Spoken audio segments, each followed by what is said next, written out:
ஏய் என்னடா அண்ணே புண்ணாக்கு. என்னது?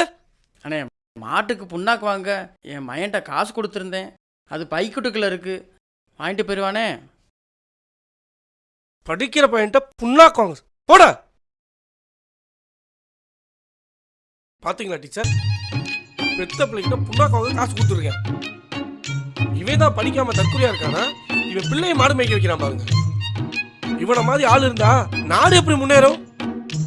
சரிங்க டீச்சர், நீங்க இருக்கிற வீட்டு எல்லா வசதியும் இருக்குல்ல? அதெல்லாம் ஒண்ணும் இல்லங்க, எல்லாமே நல்லா தான் இருக்கு. அந்த ஃபேன் தான். என்னது ஃபேன் ஓடுதா? டேய் ஃபேன் கொஞ்சம் ஸ்லோவா ஓடுது அவ்வளவுதாங்க. என்னது ஸ்லோவா ஓடுதா? ஃபேன் ஏடா ஸ்லோவா ஓடுது? அது மாத்திரம் சரியா போயிருமனே. வேற கொன்றுவே. மாத்திரனே மாத்திடுவா டீச்சர், சரிங்க, மாத்திடுவான். நன்றி. இன்னைக்கே மாத்திடுவான்.